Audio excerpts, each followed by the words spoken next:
Good morning भाइयों।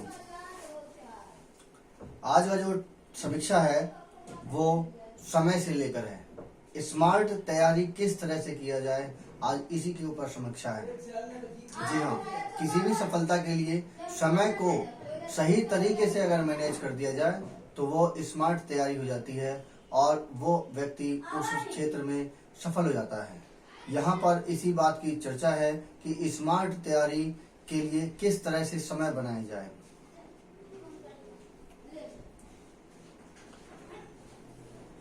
CBSE द्वारा जो शिक्षक जो सीटेट 2026 की जो प्रक्रिया है, इसमें शुरू होने वाली जो परीक्षाएं हैं वो उसी के बारे में किस तरह से तैयारी की जाए उसके बारे में बताया गया है। राष्ट्रीय स्तर पर आयोजित होने वाली केंद्रीय शिक्षा पात्रता परीक्षा एक अत्यधिक प्रतिस्पर्धी परीक्षा है। प्रत्येक वर्ष बड़ी संख्या में उम्मीदवार केंद्रीय विद्यालय संगठन, नवोदय विद्यालय समिति और अन्य प्राथमिक व प्रारंभिक स्तर की कक्षाओं में पढ़ाने की पात्रता करने वाले के लिए इस परीक्षा में शामिल होते हैं।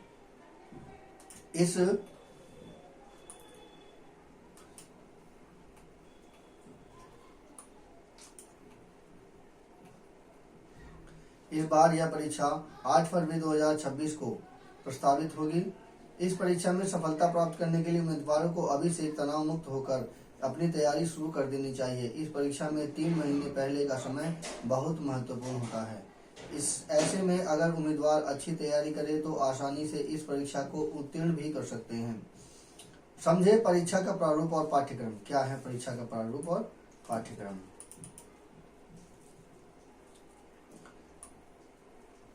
कई उम्मीदवारों के लिए इस परीक्षा में उनका प्रथम प्रयास होगा, जबकि अन्य पहले भी इस परीक्षा में भाग ले चुके होंगे। इसकी तैयारी के लिए निम्नलिखित रणनीति दोनों श्रेणियों के उम्मीदवारों को परीक्षा में सफल होने में मदद करेगी।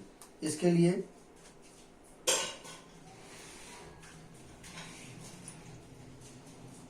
सबसे पहले आपको परीक्षा पैटर्न और पाठ्यक्रम को जानना होगा, जिसके लिए आप वेबसाइट पर जाकर देख सकते हैं। जो आपकी तैयारी को शुरू करने से पहले बेहद जरूरी है कि यह परीक्षा 2 भागों पेपर प्रथम और पेपर द्वितीय में आयोजित की जाती है। अभ्यर्थियों को 2 घंटे 30 मिनट में 150 प्रश्न करने होंगे। दोनों पेपर इस बार भी ऑफलाइन मोड में आयोजित किए जाएंगे। प्रश्न बहुविकल्पिक प्रारूप में पूछे जाते हैं। बहुविकल्पिक होंगे प्रश्न।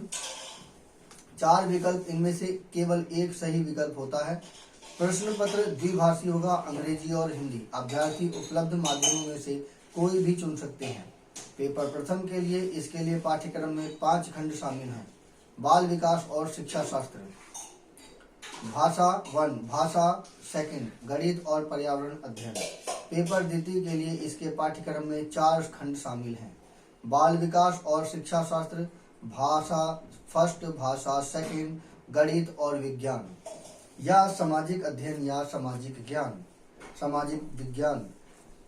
3 महीने में ऐसे कैसे तैयारी करें? आपके पास यदि लगभग 3 महीने हैं, भाई सितंबर हो गया, नवंबर मध्य हो गया, दिसंबर, जनवरी और फरवरी, आपके पास 3 महीने हैं। अगर आप इस महीने में आप उपयोग ऐसे पाठ्यक्रमों को पूरा करने में कर सकते हैं। यदि आप केवल एक ही पेपर दे रहे हैं तो आपके लिए पाठ्यक्रम पूरा करना आसान होगा। जिन लोगों ने दोनों पेपरों के लिए आवेदन किया है उन्हें समय पर पाठ्यक्रम पूरा करने के लिए अभी से अपना मन बना लेना चाहिए। दोनों पेपर के लिए अभी से ही तैयारी करना शुरू कर दें।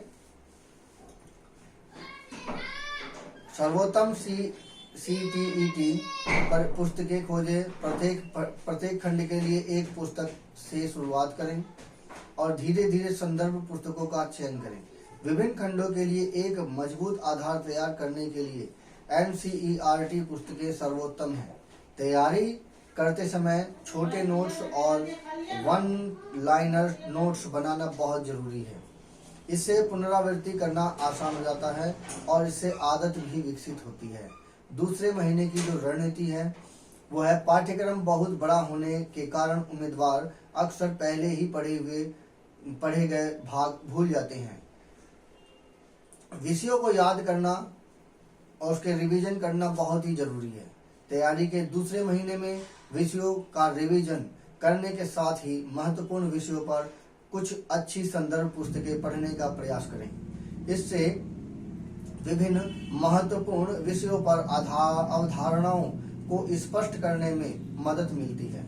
कठिन विषयों को याद रखने के तरीके सीखें और विषयों को समझने के बाद अपनी भाषा में संक्षिप्त नोट बनाएं ताकि आपको सेल्फ मोटिवेशन मिले। पूछे जाने वाले प्रश्नों के पैटर्न को समझने के लिए इसके पिछले वर्षों के प्रश्नों को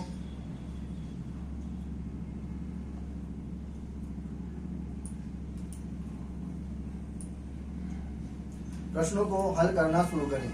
अपने कमजोर क्षेत्रों का पहचान लगाएं और जानें कि आपके किस भाग पर और कार्य करना आवश्यकता है। अगर समय रहेगा तो आप कमजोर हिस्से पर ज्यादा फोकस करके उसे मजबूत स्थिति में ला सकते हैं, और अगर आपको समय नहीं रहेगा तो ऐसी स्थिति में आप घबरा जाएंगे। तो ज्यादा अच्छा रहेगा कि आप समय से पहले ही इसकी तैयारी शुरू कर दें। तीसरे महीने की रणनीति क्या है? तीसरे महीने में यह उम्मीद की जा सकती है कि आपने अपना पाठ्यक्रम पूरा कर लिया होगा या आपकी अवधारणाएं अच्छी तरह से तैयार हो गई होंगी। यही सही समय है कि आप प्रतिदिन मॉक टेस्ट देना शुरू करें। जी हाँ, हर दिन आप मॉक टेस्ट दें। कम से कम एक मॉक टेस्ट देने का प्रयास करें। तीसरे महीने में आप मॉक टेस्ट की तैयारी करें, कम से कम डेली एक मॉक टेस्ट। निर्धारित समय से कम समय में परीक्षाएं पूरी करने की सोच रखें। इससे आपकी गति बढ़ेगी। जी हाँ, जो आपका समय दिया हुआ है उस समय से पहले ही आपको 2 घंटे 30 मिनट में 150 प्रश्न करने हैं। आप इस समय को इस तरह से एडजस्ट करें कि आप 2 घंटे 30 मिनट ना लगा करके कम से कम 2 घंटे में ही क्वेश्चन को 150 प्रश्नों को हल करने की कोशिश करें। क्योंकि आप समझ सकते हैं कि 2.5 घंटे में आपको आपके फॉर्म भी फिलअप करने होते हैं, टीचर के आदेश भी सुनने होते हैं, आपको प्रश्न पत्र पढ़ने भी होते हैं, उसके बाद ही आप क्वेश्चन को सॉल्व करेंगे। यानी लगभग आप 2 घंटे एवरेज मान लीजिए। वास्तव में आप इसे 1.5 घंटे का एवरेज मान कर चलेंगे, तब जाकर के आप 2 घंटे तक पहुंच पाएंगे। तो ज्यादा अच्छा है कि 150 प्रश्नों को 1.5 घंटे में ही सॉल्व करने की पूरी कोशिश करें। तो इस तरह से आप अपने मॉक टेस्ट की तैयारी करें। निर्धारित समय से कम समय में परीक्षाएं पूरी करने की सोच रखें। इससे आपकी गति बढ़ेगी, साथ ही आपकी सटीकता से समझौता न करें। यहाँ गति और सटीकता दोनों ही समान रूप से महत्वपूर्ण है। तैयारी के इन आखिरी दिनों में अभ्यास और रिवीजन दोनों साथ साथ चलने चाहिए। अभ्यास और रिवीजन दोनों साथ साथ चलनी चाहिए, क्योंकि अगर हम पिछला भूल जाएंगे तो हम आगे फिर अभ्यास में या मॉक टेस्ट में कैसे करेंगे। तो यह जरूरी है कि आप अपना रिवीजन साथ साथ करते रहें। बाल विकास और शिक्षा शास्त्र पर दे ध्यान। कई उम्मीदवारों के लिए बाल विकास और शिक्षा शास्त्र खंड अपेक्षाकृत नया है। इस खंड का अध्ययन करते समय अपनी समझ के लिए संक्षिप्त नोट बनाना शुरू कर दें। इस दृष्टिकोण से कई उम्मीदवारों को इस खंड में अधिक अंक प्राप्त हो सकते हैं।